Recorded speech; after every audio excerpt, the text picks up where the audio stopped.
it's a great, great morning. Your first day in heaven when you realize your worried days aren't through. You'll be glad you were not idle. Took time to read the Bible. It's a great, great morning for you. The Bible, yes, that's the book for me. I sit alone on the Word of God. The Bible. The Bible. Basic instructions before leaving Earth. Basic instructions before leaving Earth. Basic instructions before leaving Earth. And now, here's our presenter, Gabriel Savant. Hello, everybody. Good to be with you. Thanks for dialing in to your channel for Present Truth Bible Teaching. In this capsulized edition of the Bible, Basic Instructions Before Leaving Earth, rest assured, you will hear incontrovertibly, you will hear the answer to the $64 million question. That question again, why was Jesus' death at Calvary to save fallen man from eternal condemnation and destruction, the only acceptable sacrifice unto God? Key word there is why. Now, over the course of time, I suspect that you, like so many of the rest of us, have heard numerous attempts by preachers, maybe even some sky pilots or theologians, along with laymen, everyday laymen who are well-meaning as they try to give you some brilliant answer to the $64 million question. But chances are, you probably walked away unconvinced and unsatisfied with their answer. It somehow just didn't ring true with you, right? As so often their explanations about this question are sort of like being several noodles short of chow mein. I'll tell you, I've heard a slew of answers they give as they pontificate or speculate why Jesus was chosen by his father Abba to be crucified on the cross, lest all men perish. I've heard everything from, well, so God could show he loved the world so much, or because he wanted to prove the loyalty of his son. One pastor I heard said to even test the loyalty of Jesus. You know, none of their theories about the $64 million question did it for me. One TV pastor I heard, he postulated that only Jesus' death could suffice because he is sinless. But hold the phone a second. The angels in heaven that were not part of the 1/3 of the fallen angels that chose to follow Satan and to desert Jehovah, they are sinless. They're sinless.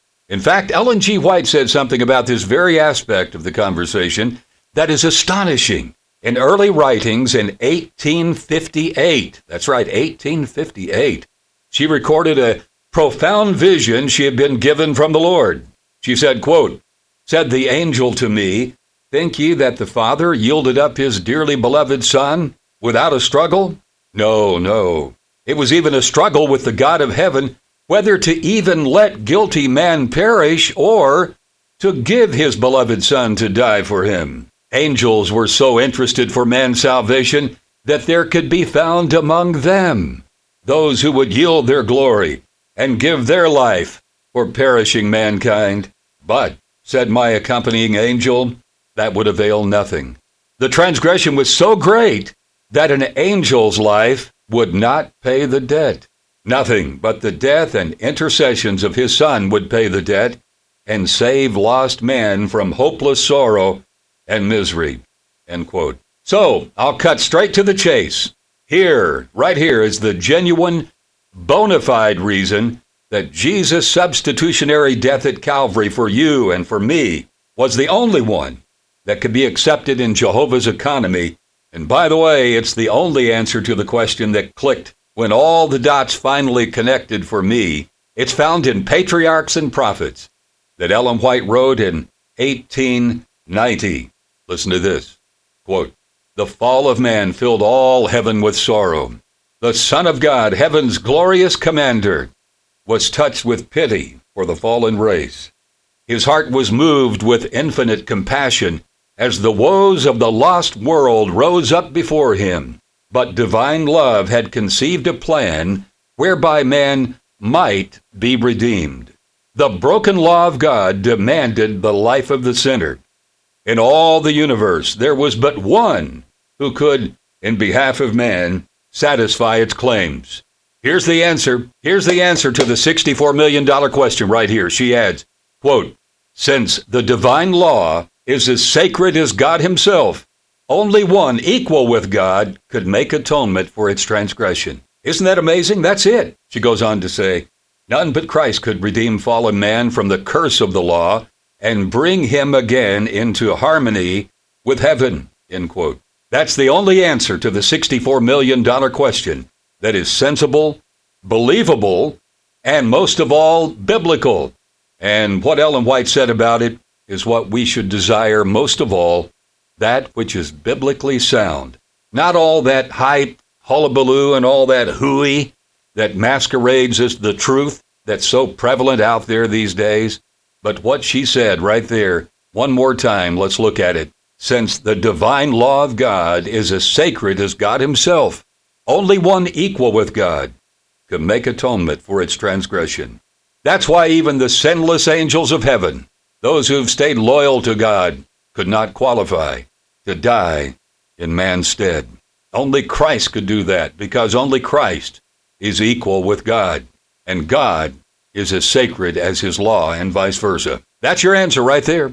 Acts 2:17 says in the New King James Version, and it shall come to pass in the last days, says God, that I will pour out my spirit on all flesh. Your sons and your daughters shall prophesy.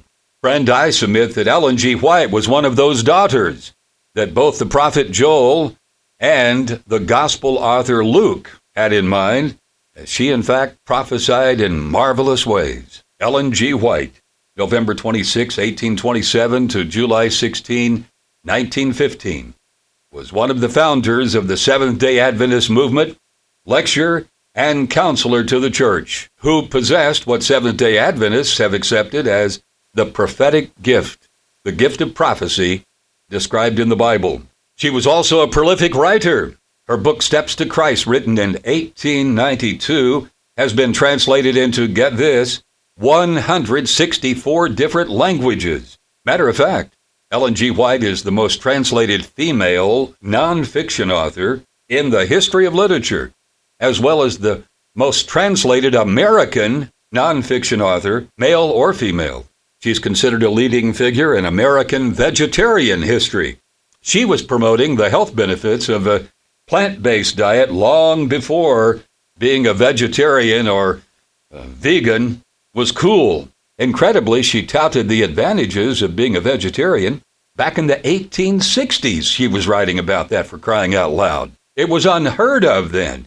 And as you might imagine, she was called wacky by many in her day for even suggesting such a thing as going meatless. But history has certainly proven that what she said about it wasn't malarkey after all.